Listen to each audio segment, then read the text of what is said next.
Port Harrigan, Maine, October 1995. The fog rolled in thick over Port Harrigan, a grey shroud that swallowed the coastline and blurred the line between sea and sky. Lieutenant Daniel "Danny" Carter stood on the deck of the USS Triton, his dive, his suit creaking as he shifted against the October chill. At 35, Danny was a seasoned Navy diver, his lean frame hardened by years of battling the Atlantic's unforgiving depths. The air was sharp, laced with salt, and a faint hum that set his nerves on edge, like the buzz of a storm brewing far offshore. The Triton, a destroyer docked for repairs at Port Harrigan's naval yard, loomed behind him, its steel hull slick with condensation.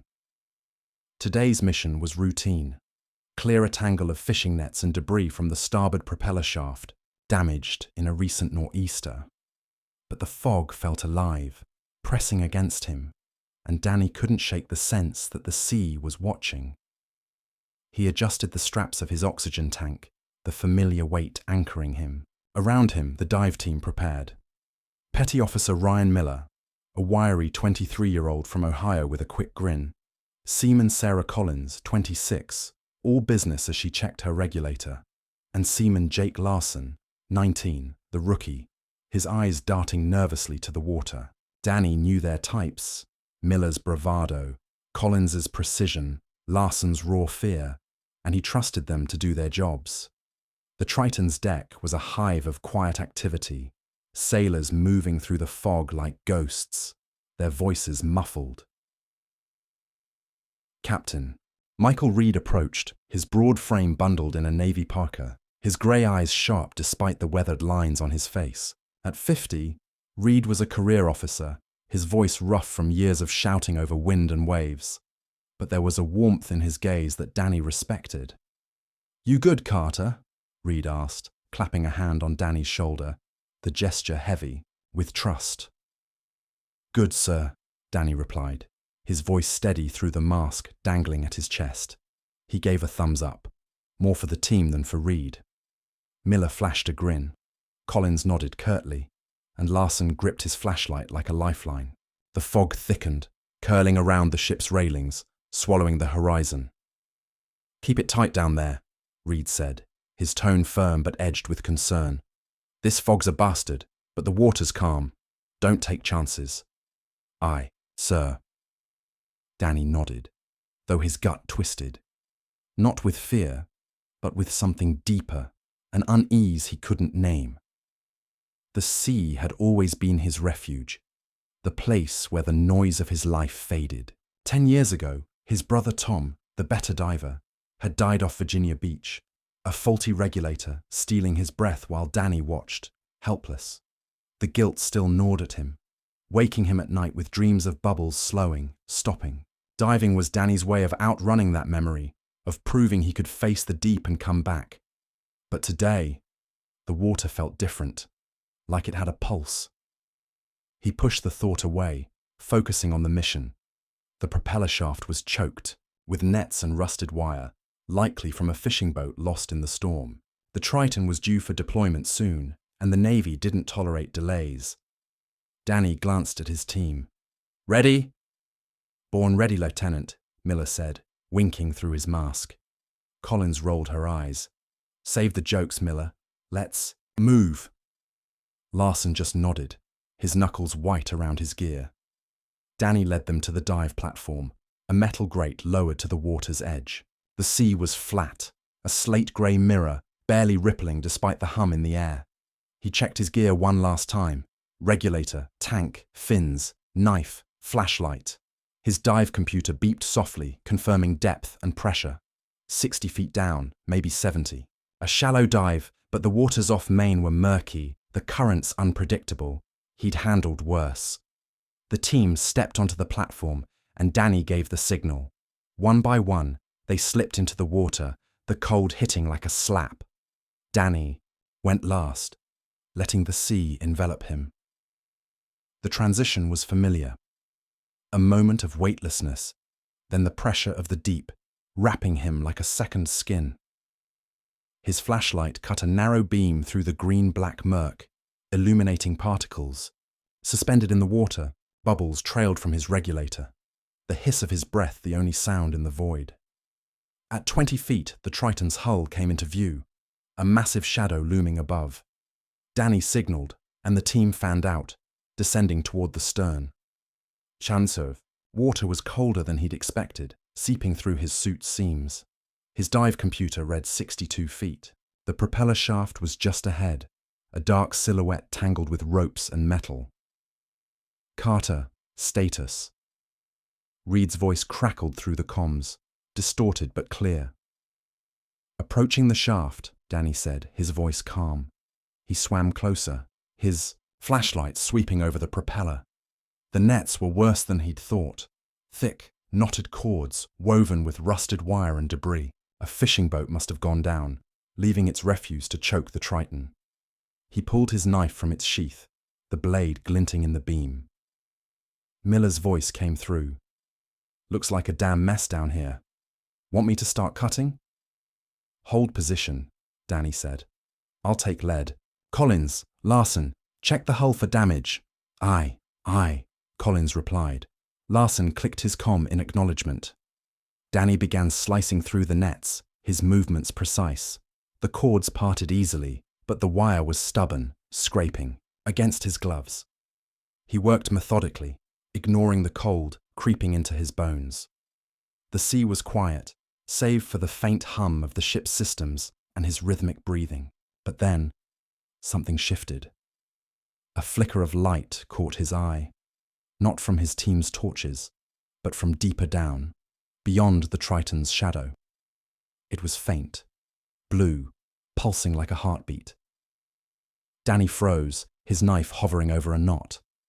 The light flickered again, then vanished. He turned, scanning the darkness, but saw only murk.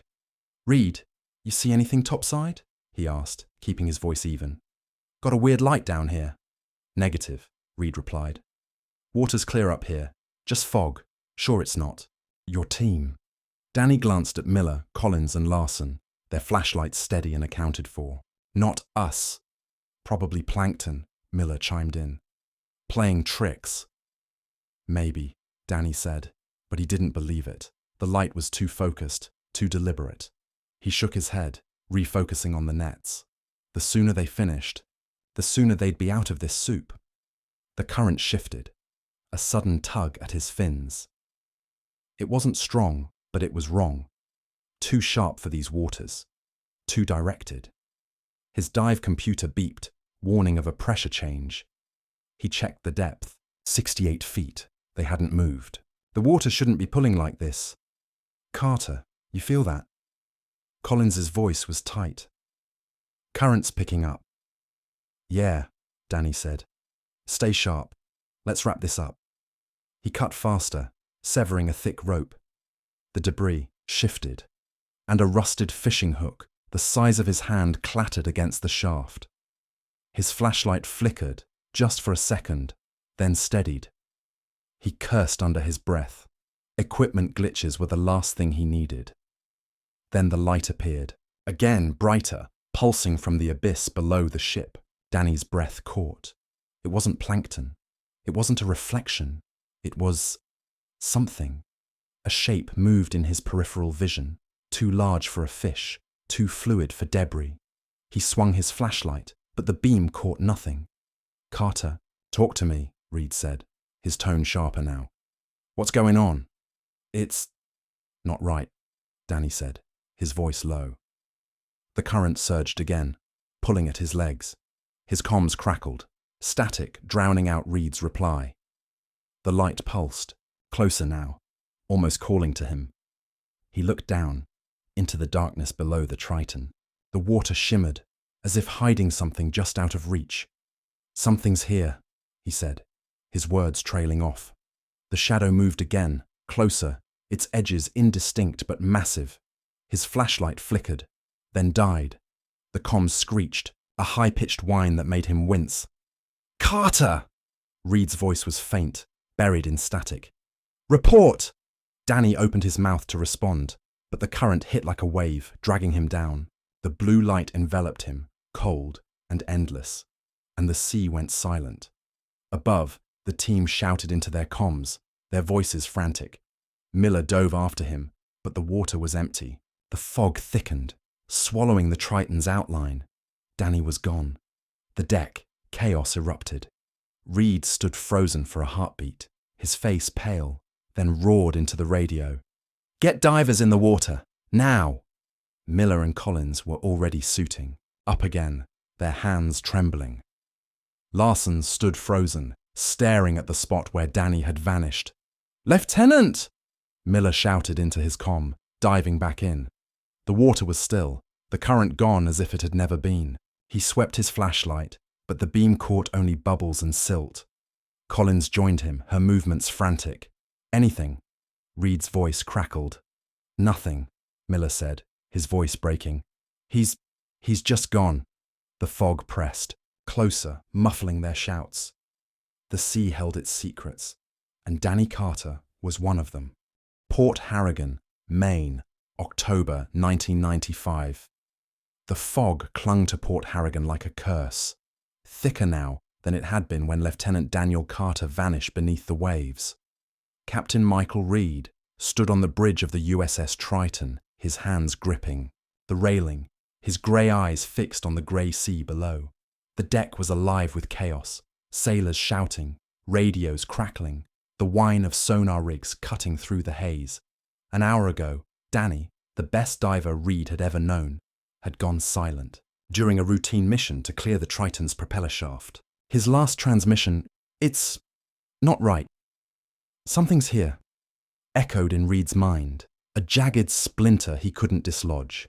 The sea was calm, its surface unbroken, mocking the panic above. "Divers, report!" Reed barked into the radio, his voice hoarse. Petty Officer Ryan Miller and Seaman Sarah Collins had gone back down, their flashlights sweeping the murk where Danny had disappeared. Seaman Jake Larson, the rookie, stood nearby, his face pale, his hands trembling as he clutched his gear.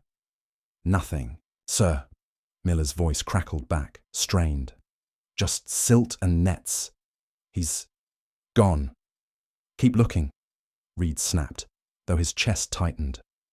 Danny wasn't the type to vanish. At 35, he was steady, meticulous, the kind of man who double-checked his regulator and never panicked. Losing him to a current or gear failure didn't add up. The sonar operator, a young ensign named Patel, leaned over his screen, his brow furrowed. "No contacts, Captain. Water's shallow here, 70 feet max. He should be on the scope." Then, "Why isn't he?" Reed muttered, his gaze returning to the water. The fog pressed closer, muffling the Triton's creaks and the distant wail of a buoy. He'd seen fog like this before, during deployments, but never so oppressive, like it was hiding something. "Coast Guard's inbound," Patel said.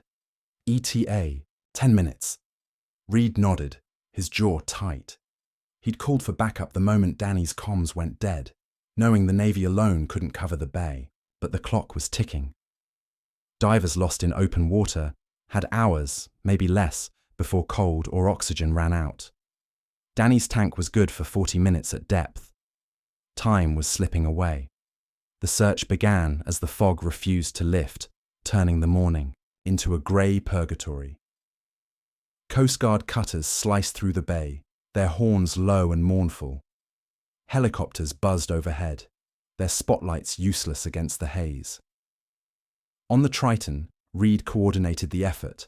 A map of the search grid spread before him. The dive team, Miller, Collins, and now additional divers from the base, swept the area around the propeller shaft, cutting through the same nets Danny had been clearing. They found nothing. No gear, no bubbles, no body. By noon, Port Harrigan's naval yard was a hive of activity. Officers liaised with the Coast Guard, while local fishermen volunteered their boats, their weathered faces grim. Reed stood on the bridge, his parka damp, his eyes burning from lack of sleep. The water was shallow here, barely 70 feet at its deepest. Danny couldn't have drifted far. Could he? "Captain," Ensign Patel approached, clutching a clipboard. "Coast Guard reports no debris, no oil slicks. Water's clear except for the fog." "Clear?" Reed's voice was sharp. "Then where's my diver?" Patel hesitated. "Sir, Some locals on the radio. They're talking about lights in the water last night. Blue ones, like what Collins reported. Reed's eyes narrowed. Fishermen's stories. Focus on the sonar. But Patel's words lingered. Port Harrigan was a town steeped in maritime lore, its bars and docks filled with tales of shipwrecks and strange sightings. The locals called this stretch of coast the Devil's Jaw, named for reefs that tore hulls and currents that pulled men under. Reed had dismissed it as superstition, but now, with Danny gone, the stories gnawed at him. Flashback. 6 months earlier, Port Harrigan Danny sat in his quarters at the naval base, a small room with a single window overlooking the harbour. A letter lay crumpled on his bunk, its edges worn from rereading. It was from his sister Emily, the only family he had left after Tom's death. "You're drowning out there, Danny, and not just in the water," she'd written. "Call me, please." He hadn't. The guilt was too heavy. Guilt for Tom's death, for pulling away from Emily, for choosing the sea over everything else. Tom had been the one who loved diving first, teaching Danny to navigate the deep, to trust the water. But off Virginia Beach 10 years ago, Tom's regulator failed, and Danny, just 25, had been too far to reach him. He'd watched his brother's bubbles fade, the surface above too bright, too far. The Navy called it an accident, but Danny called it failure. He'd joined the Navy to escape, to find purpose, but the sea was both his refuge and his punishment. He folded the letter, tucking it into his locker. He didn't write back. What could he say? That he saw Tom's face in every dive, that the water was the only place he felt alive. By the second day, the search grew desperate. The Navy brought in deep-sea divers, their gear more advanced than Danny's. Reed pushed them hard, his voice cracking as he barked orders. The dive team was exhausted. Miller's grin was gone. Collins's focus wavered. Larson barely spoke, his eyes haunted. Reed felt their anger, their fear, but he couldn't stop. Danny was out there. He had to be. Local fishermen joined the effort, their boats bobbing in the fog. One, an old man named Amos Reed, no relation, pulled the captain aside at the dock. "You won't find him," Amos said, his voice low, his eyes on the water. "Not if the jaw took him." "The jaw?" Reed asked, impatient. "Devil's Jaw," Amos said. "This coast's got a hunger. My granddad saw lights out there, blue, like fire in the deep. Ship went down that night. No survivors." Reed brushed it off. "We're not chasing tails, old man." Amos spat into the water. "The sea don't care what you chase." The words stuck with Reed. That night, he overheard sailors whispering about a blue flicker beyond the harbour. He snapped at them to focus, but the unease grew. The sonar showed nothing. The divers found nothing. The sea was silent. Flashback. 2 weeks earlier, Port Harrigan Danny sat at a waterfront bar, the kind with nets tacked to the walls and a jukebox stuck on old sea shanties. He nursed a beer, his eyes on the dark water outside. A bartender, Maggie, leaned over the counter. "You diving tomorrow, Navy boy?" "Yeah," Danny said, his voice soft. "Propeller job. Routine." Maggie frowned. "Water's been strange. My cousin saw lights last week, out by the trench. Said it felt like something was watching." Danny chuckled, but it didn't reach. His eyes. "Plankton, probably." "Maybe," Maggie said, her gaze serious. "Don't stay down too long." Later, walking back to the base, Danny paused at the dock. The sea was calm, but it felt alive, its surface shimmering faintly. He told himself it was nothing, but the unease lingered, a shadow in his gut. By day 4, hope was fading. Reed met with the Coast Guard commander, Captain Elaine Foster, a woman with no patience for sentiment. "We're stretching thin," she said, her voice clipped. "No sign of him, no debris. He's gone, Mike." "He's not," Reed insisted. "He's out there." Foster sighed. "Currents could have pulled him miles, or his gear failed. You know the odds." Reed didn't answer. He knew the stats. Divers were found within 48 hours, dead or alive. After 4 days, the chances were near zero. But Danny wasn't most divers. He was the one who checked his gear twice, who could navigate blind.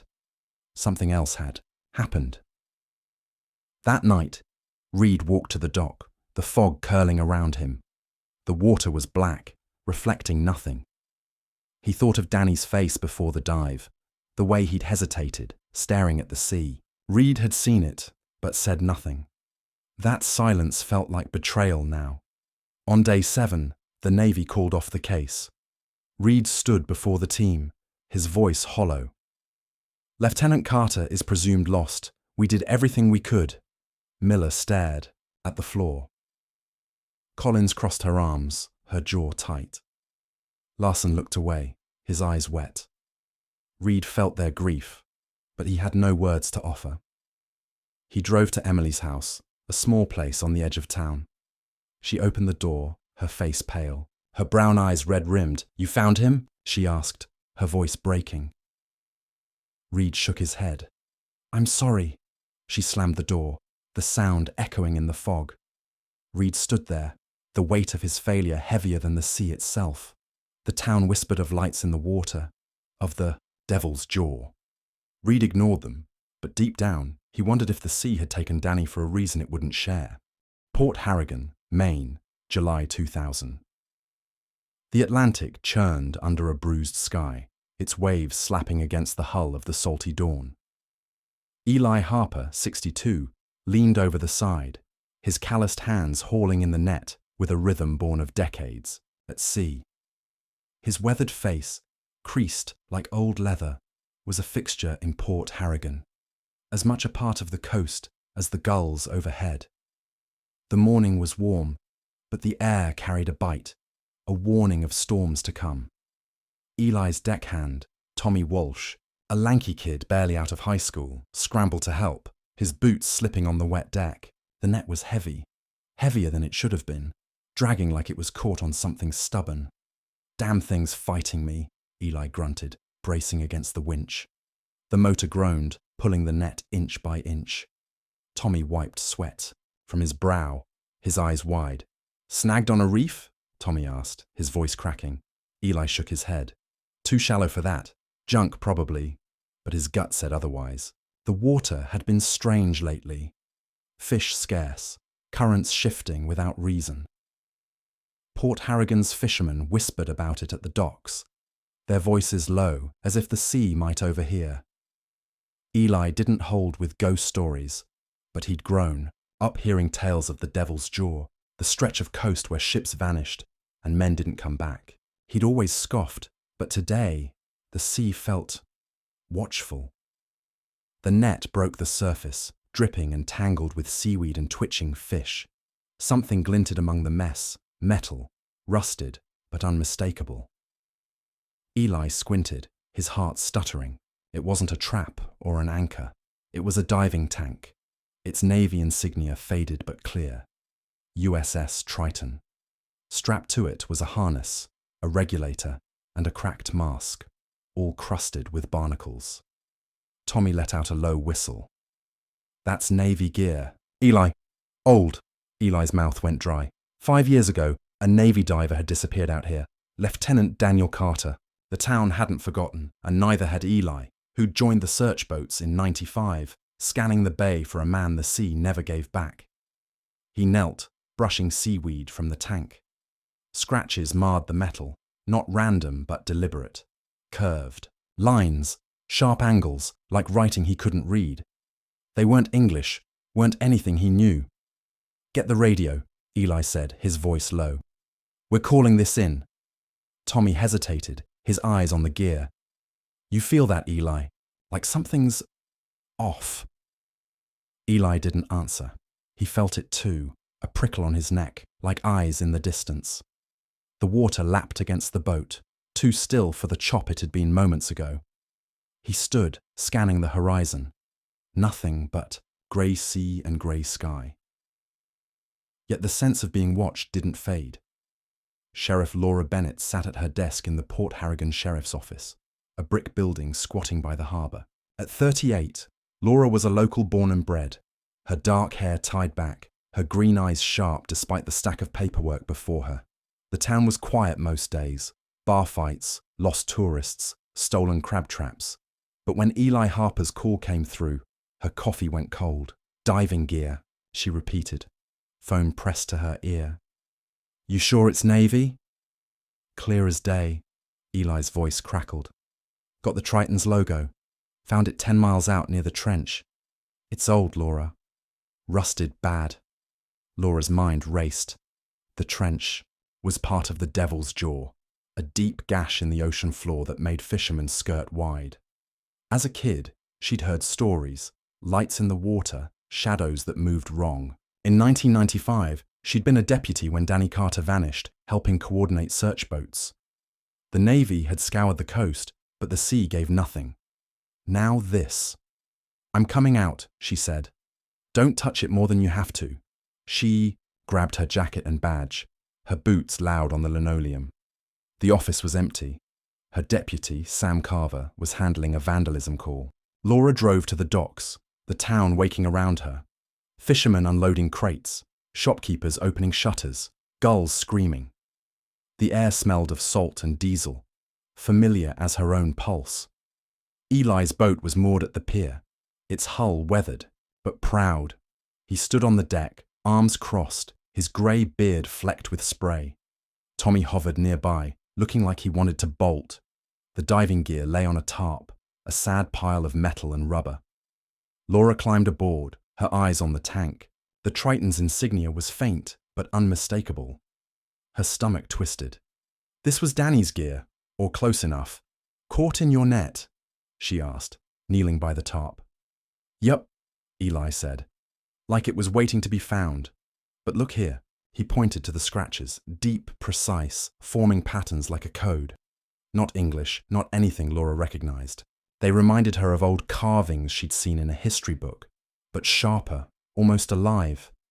Could be reef damage, she said, though she didn't believe it. Eli snorted. Reefs don't carve like that. And Laura, when I pulled it up, the water went still. Felt like something was watching us. She met his gaze, expecting a glint of mischief. Eli was known for tall tales, but his face was grim, his hands tight on the railing. Watching? She asked. Hard to say, he said. Tommy felt it too, Tommy nodded, his voice shaky. Creeped me out, Sheriff, like the sea didn't want us there. Laura stood, brushing her jeans. I'm taking this in. Navy'll want it. She paused, then added, You see any lights out there? Like the ones folks talk about? Eli's jaw tightened. Not today. But I've seen 'em before. Blue, flickering, out by the trench. Same as my dad used to say. Laura kept her face neutral. She'd grown up with the stories. Everyone in Port Harrigan had. Lights, shadows, the devil's jaws hunger. She'd always chalked it up to imagination, but now, with the gear before her, doubt crept in. At the station, Laura locked the gear in the evidence room, a cramped space with flickering lights and metal shelves. She called the Navy base, now a skeleton operation since the Triton's decommissioning. A curt officer promised to send someone, but his tone said they weren't eager to dig up old wounds. Laura didn't care. Danny Carter was one of theirs, and this gear was a piece of the puzzle. She pulled the 1995 case file, a thick folder stuffed, with sonar logs, dive reports, and photos. Danny Carter, 35, Navy diver, exemplary record. Vanished October 7th, 1995. No body, no debris, no answers. A photo showed him in his dress uniform, brown eyes steady, a faint smile. Laura remembered him vaguely, a quiet man who kept to himself. As a deputy, she'd seen the town mourn him, though few knew him well. The scratches on the gear nagged at her. She snapped Polaroids, the images grainy but clear. The symbols were precise, curves, angles, almost like writing. She faxed the photos to Clara Evans, a history professor friend at the State University, with a note. Know what these are? Found on Navy gear, Clara called back that evening. Laura, those aren't scratches, she said, her voice excited. They look like runes, but not Norse or anything catalogued. Could be ancient, pre-Celtic maybe. Where'd you get this? Off the coast, Laura said, keeping it vague. You sure they're not random? No way, Clara said. They're deliberate. I need to see them up close, but be careful, okay? Stuff like this, it's often tied to something strange. Laura hung up, her unease growing. She locked the evidence room, but the gear seemed to linger in her mind, like a shadow just out of sight.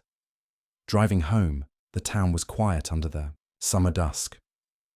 The harbour lights flickered, and for a moment, she thought she saw a blue glow on the water. She blinked, and it was gone.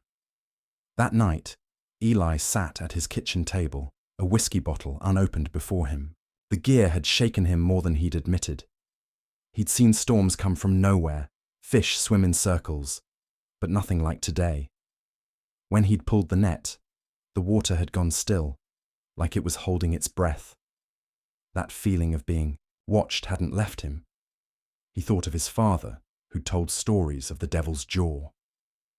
The sea's got secrets, he'd said, his voice low. Things older than us, down there. Eli had laughed as a boy, but now he wasn't so sure. He glanced out his window toward the harbour. The water was dark, but he swore he saw a blue flicker just for a second. Laura didn't sleep well. She dreamed of the trench, of water so deep it swallowed light. A voice called, faint and garbled, like a radio underwater. It's not right, it said. She woke, her heart racing, the clock reading 3:04 a.m. Outside, the sea was quiet, but the air felt heavy. She opened the case file again, her coffee bitter. This wasn't just about Danny anymore. Something was out there, and she'd find it.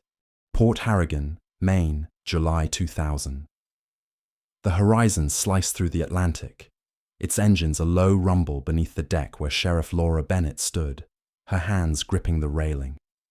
The morning sun was pale, filtered through clouds that hung heavy over the sea, and the air smelled of salt and impending rain.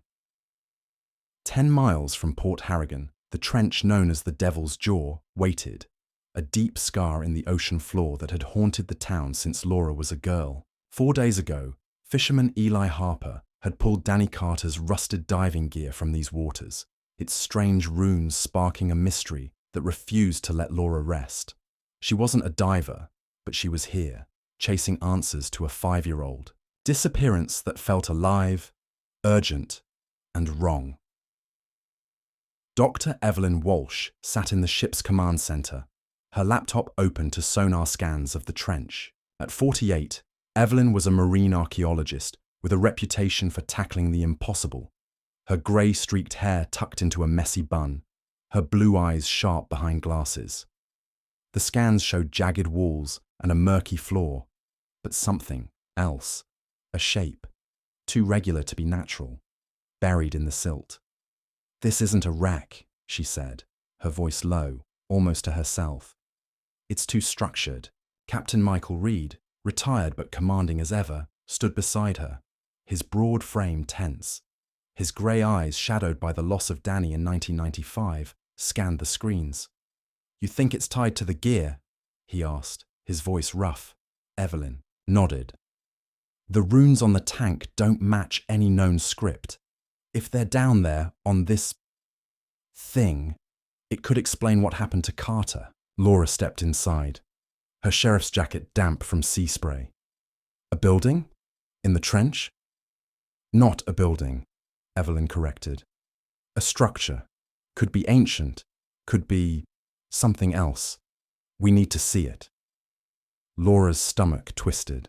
The Devil's Jaw was a place of whispers, lights, shadows, ships that never returned. As a deputy in 95, she'd seen the Navy tear the coast apart for Danny, finding nothing. Now, the gear and its runes suggested something more than a diving accident. She wasn't sure she believed in curses, but she couldn't ignore the chill in her bones.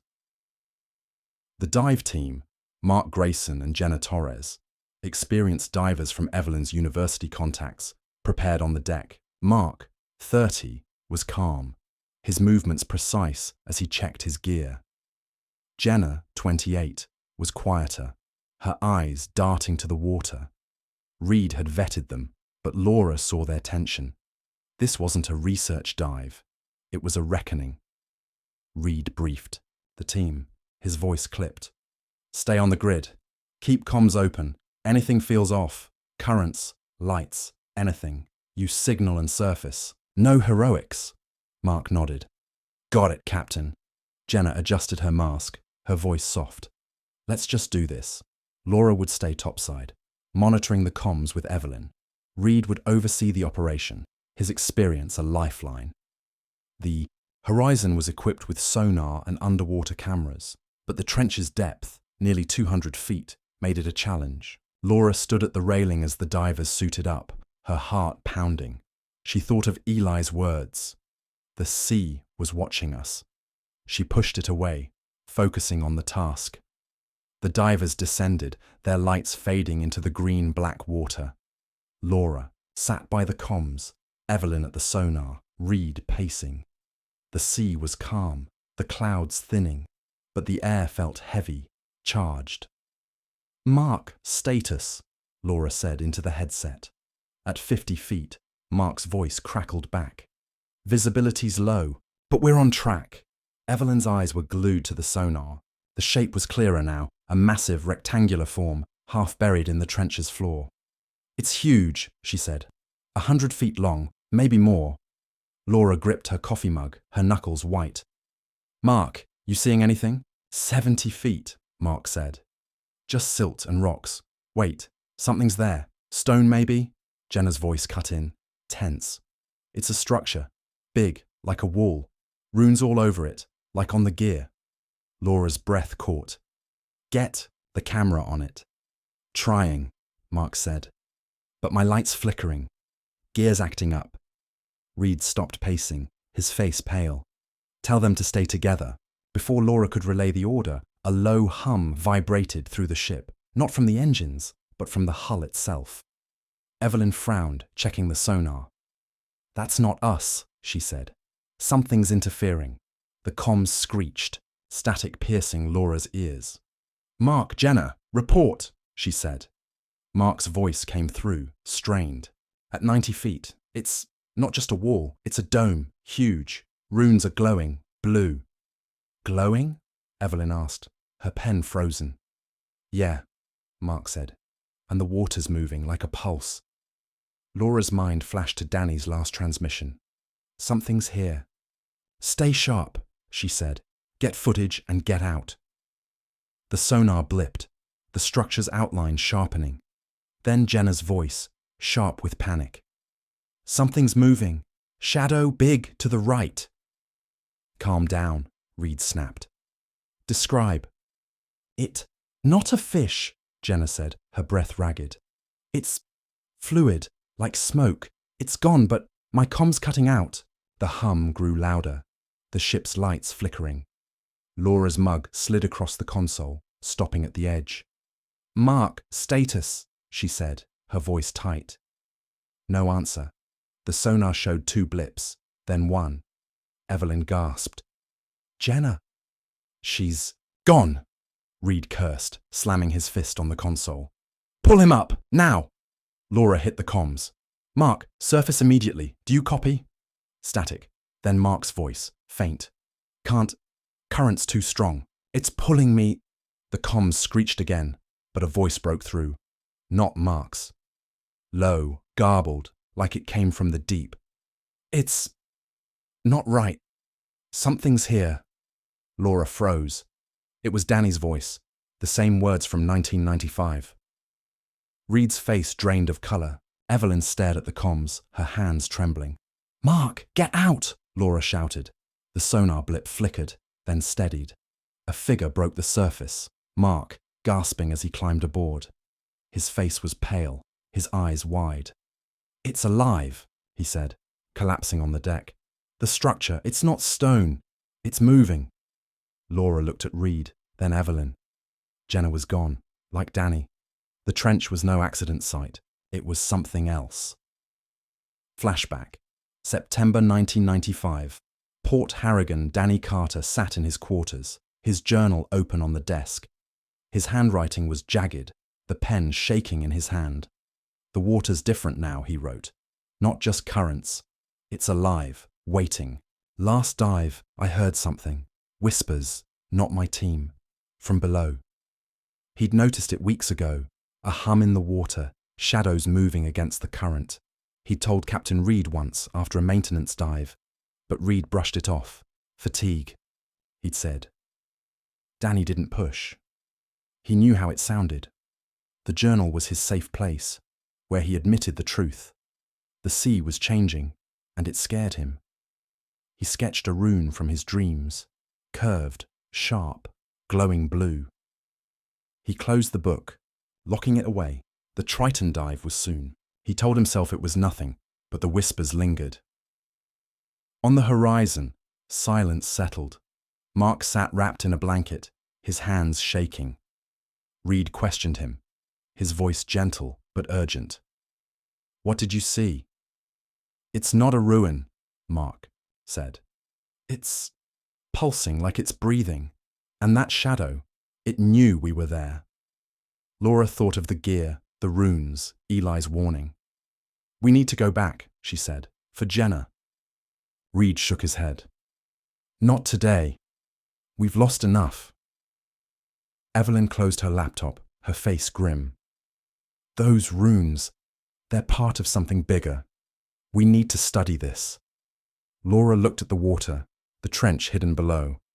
Danny's voice echoed in her mind, a ghost from 5 years ago. The sea was speaking, and she wasn't done listening. Port Harrigan, Maine, July 2000.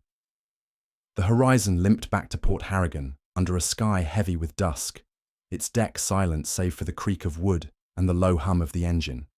Sheriff Laura Bennett stood at the stern, her hands tight on the railing, her green eyes fixed on the wake trailing into the dark sea. The trench, 10 miles out, had claimed another life, Jenna Torres, gone in a heartbeat, swallowed by the same abyss that took Lieutenant Daniel Carter 5 years ago. The memory of Danny's voice, garbled and ghostly through the comms. "It's not right.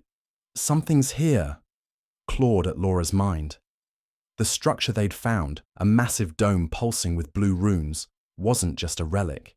It was alive, and it was hungry. Inside the ship's command center, Dr. Evelyn Walsh hunched over her laptop, her face lit by the glow of sonar scans and grainy photos from the dive. Her grey-streaked hair fell loose, her blue eyes intense as she cross-referenced the runes with a stack of books and printouts. At 48, Evelyn was used to unraveling the sea's secrets, shipwrecks, ancient trade routes. But this was different. The runes defied every script she knew, their curves and angles too precise, too alien. The structure's scale, its unnatural glow, and the shadow Mark had described, haunted her.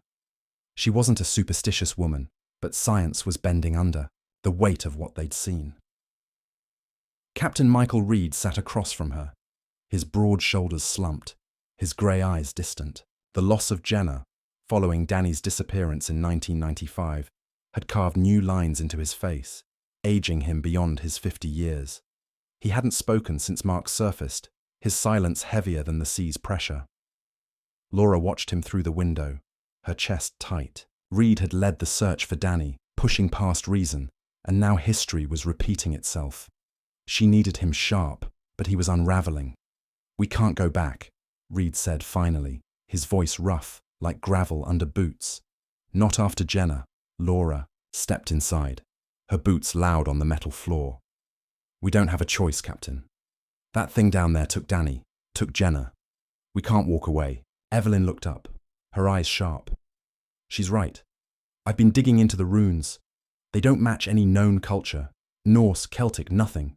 But I found legends, old ones, about a forgotten city under the Atlantic, fishermen's tales, whalers' logs, even indigenous stories from before the colonists. They describe a place in the sea, guarded by something not human." Laura's skin prickled. "You're saying this structure's been down there for centuries, millennia?" Evelyn said, sliding a printout across the table.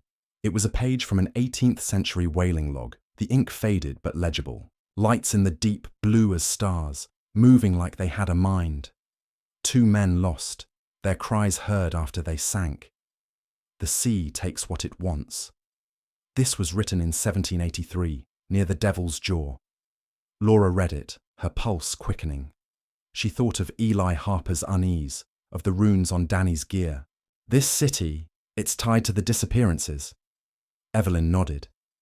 The legends call it a place that sings, drawing people in. They mention blue lights, pulsing, just like Mark saw. And the runes. They're described in a 17th century French explorer's journal. He called it a temple in the deep, said it drove his crew mad. Reed's jaw tightened. Stories. We're not chasing ghosts. They're not just stories, Evelyn said, her voice steady.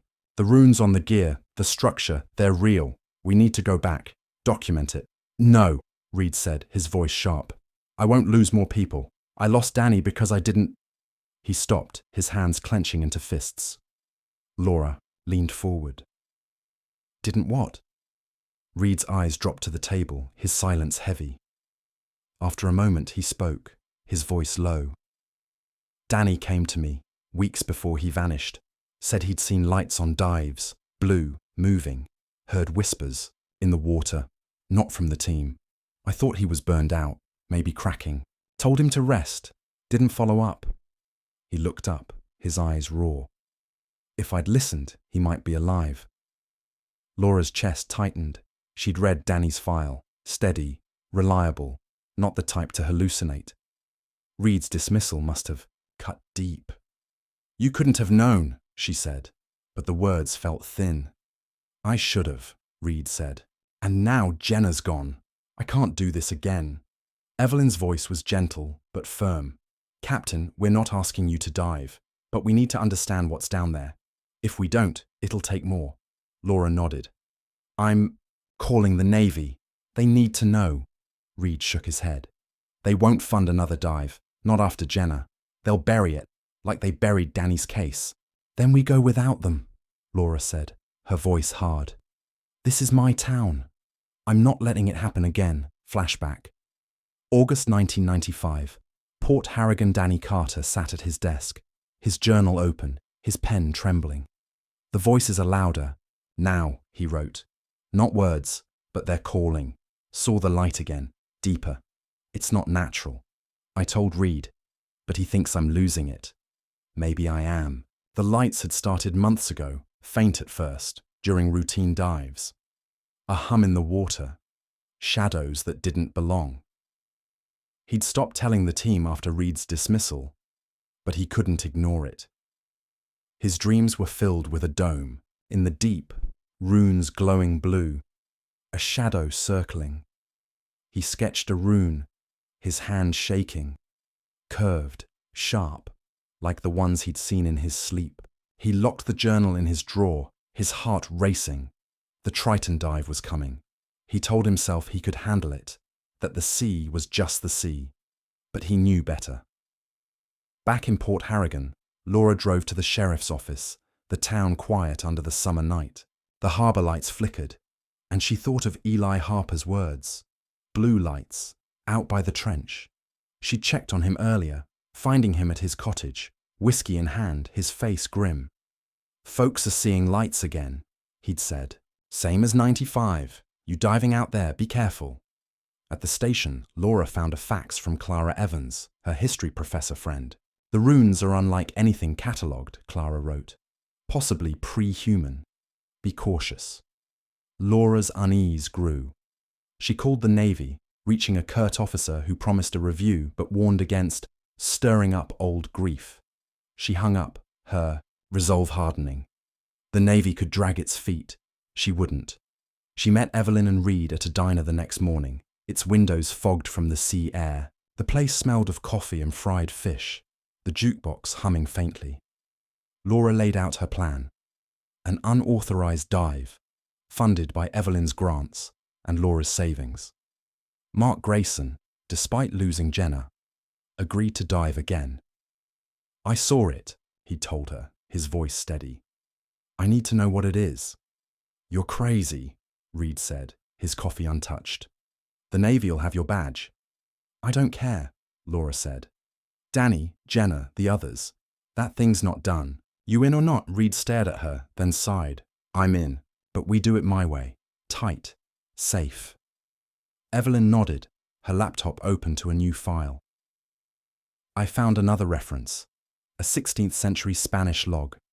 It describes a gate in the sea off this coast, with runes that sang. It matches our structure. Laura leaned forward. Sang how? Like a lure, Evelyn said. The crew vanished, their ship found drifting. The locals called it a place where the sea meets something else. Laura thought of Danny's voice, of the hum in the water. We go in 3 days, she said. No delays. As they left the diner, the town buzzed with unease. Fishermen at the docks spoke of lights, their nets coming up empty. A barmaid told Laura she'd seen a blue glow last night out by the horizon. Port Harrigan was waking to the sea's secrets, and Laura felt its gaze, cold and endless. Port Harrigan, Maine, July 2000. The horizon rocked gently on the Atlantic, its hull creaking under the weight of a dawn that barely broke through the clouds. Sheriff Laura Bennett stood on the deck, her borrowed dive suit tight against her skin, the neoprene cold, but grounding. The trench, known to Port Harrigan as the Devil's Jaw, lay below, a black wound in the ocean floor that had claimed Lieutenant Daniel Carter in 1995 and Jenna Torres just days ago. Laura's green eyes scanned, the grey water, her heart a steady drum despite the fear gnawing at her. 3 days ago, she'd vowed to return, defying Navy orders and risking her badge to uncover the truth about Danny and the structure they'd found, a massive, rune-covered dome pulsing with unnatural light. This was her last chance to face it. Dr. Evelyn Walsh adjusted her gear beside her, her face pale but resolute. At 48, Evelyn was no diver, but her expertise on the runes made her essential. Her grey-streaked hair was tucked under a dive hood, her blue eyes sharp with determination. Captain Michael Reed, retired but commanding the operation, checked the equipment with a practiced eye, his broad frame tense. The loss of Danny and Jenna weighed on him, his grey eyes haunted by guilt. The dive team, Mark Grayson, the sole survivor of the last expedition, was ready, his face grim but steady. They were a small crew, driven by a need to end the mystery that had haunted Port Harrigan for years. Laura's breath was loud in her mask as she checked her oxygen tank. She wasn't a diver, but she'd trained enough with the Coast Guard to manage. The trench was deep, 200 feet at its floor, but Reed had planned a tethered descent for safety. They'd funded this dive with Evelyn's university grants and Laura's savings, the Navy refusing to touch it after Jenna's loss. Stay on the tethers, Reed said, his voice clipped. Comms open. Anything moves, you signal. No risks. Mark nodded, his jaw tight. I've seen it, Captain. I'm ready. Evelyn adjusted her camera, her voice steady. I need close-ups of the runes. We have to understand this. Laura met Reed's gaze. For Danny. For Jenna. Reed's face softened, just for a moment. Aye, Sheriff. The divers stepped onto the platform, the sea lapping at their fins. Laura went last, the cold water hitting like a shock. She sank, bubbles trailing, the world fading to green-black murk. Her flashlight cut a narrow beam, catching silt and fish. Mark and Evelyn's lights fanned out, their tethers trailing back to the horizon. At 50 feet, the trench's walls emerged, steep and jagged, like a predator's jaws. Mark, status! Reed's voice crackled through the comms. 70 feet, Mark replied. Visibility's poor, but we're on track. Laura's dive computer beeped, confirming depth. Her pulse was quick, but controlled. She'd grown up by this sea, respecting its power. But now it felt alive, watching. At 90 feet, Mark's voice broke through. There it is. The structure. Laura swung her flashlight, her breath catching. The dome rose from the trenches. Floor, massive and impossible, its surface covered in runes that glowed faintly blue. It wasn't stone, its edges shimmered like liquid held in place. The runes pulsed, shifting, matching the scratches on Danny's gear. Evelyn swam closer, her camera flashing, capturing the symbols.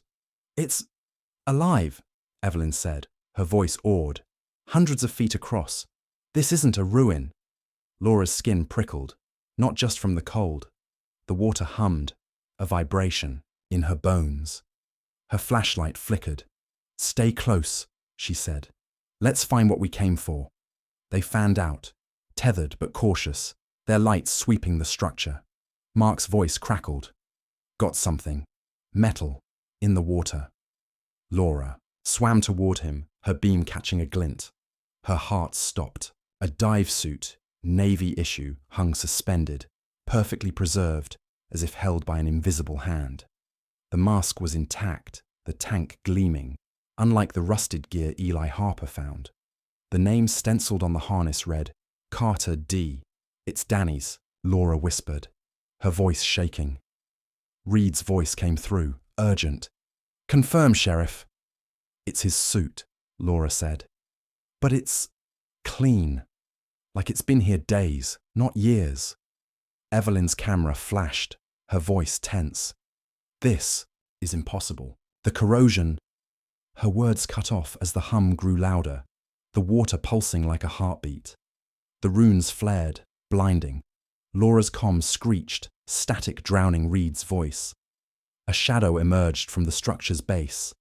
Vast, fluid, like ink in water. It wasn't a fish, wasn't natural. It moved with purpose, circling them. "Mark, stay together," Laura shouted, her voice muffled by static. Mark's voice was tight. "It's here. The shadow." Laura swung her flashlight, but the beams scattered, useless. The shadow grew, its edges shimmering with blue light. A voice, not from the comms, but from the water, echoed in her head, low and garbled. "It's not right. Something's here." It was Danny's voice, the same words from 1995. Laura's blood ran cold. The shadow coalesced, taking form, not solid, but luminous, a mass of light and darkness, rippling like water. Eyes appeared, countless, glowing blue, fixed on them. The voice spoke again, clearer, in Danny's cadence. "You came. You shouldn't have." "Danny," Laura asked, her voice trembling. "Is that you?" The entity pulsed, shifting. "Danny is here. With us. Chosen." "Chosen for what?" Laura said, her heart pounding. The entity's eyes flared. "The collective. The sea keeps what it takes. You will join, or you will break." Mark cursed, grabbing Laura's arm. "We need to go!" Evelyn was frozen, filming, her face pale but resolute. The entity lunged, stretching toward them. Laura's flashlight died, the water black except for the rune's glow. The comms screeched, Reed's voice faint. "Surface! Now!" Laura grabbed Evelyn, pulling her toward the tether. The current surged, dragging them toward the structure. The entity's voice filled her mind. Not just Danny's, but others. A chorus of the lost. "Stay. Join us." Laura kicked harder, her lungs burning. Mark was ahead, his light faint. The structure pulsed, the runes blazing, revealing a dome not of stone but alive, writhing like skin. The entity loomed, its eyes locking onto Laura's, but she tore her gaze away, focusing on the tether. They broke the surface, gasping. The horizon's lights a beacon. Reed and the crew hauled them aboard, their faces pale. Laura collapsed on the deck, her dive suit dripping, her mind reeling. The entity's words echoed, "The sea keeps what it takes." Flashback, October 1995. Port. Harrigan Danny Carter sank toward the structure, the blue light blinding, the runes alive with motion. His flashlight was gone, his comms dead. But the voices were louder, calling his name. The shadow circled, not threatening, but beckoning, its form endless. He tried to swim up, but the current held him, pulling him into the dome's glow. "Danny," the voices said in his mind. You are chosen. Figures appeared. Not human, not solid, their eyes glowing blue. The structure opened, a maw of light, and Danny felt himself drawn in, his fear fading. The sea wanted him, and he let it take him. On the horizon, the team was silent. Mark sat under a blanket, his eyes hollow. Evelyn clutched her camera, its footage shaky but intact. Reed sat beside Laura, his face ashen. What was that thing? He asked. Laura shook her head, her voice hoarse. It was Danny and others, part of a collective in the sea. Evelyn opened her laptop, her hands trembling. The legends were right. It's not a structure, it's a gate, a hive. The runes are alive. And Danny? Reed asked. Gone, Laura said, the words heavy, but still there, part of it. They returned to Port Harrigan, the town quiet under the morning sun. Laura filed her report, calling Jenna's loss an accident, Danny's case closed. She couldn't tell the truth, not about the entity, the voices, the living dome. The Navy accepted it, eager to move on. Evelyn kept her footage, vowing to study it in secret. Reed left for Boston, his guilt quieter but unresolved. Laura stood on the dock that night, the harbour dark. The sea was still, but she felt its gaze, the weight of its secrets. The entity's warning lingered. You will join, or you will break. She turned away, her badge heavy. The trench remained, waiting for its next visitor.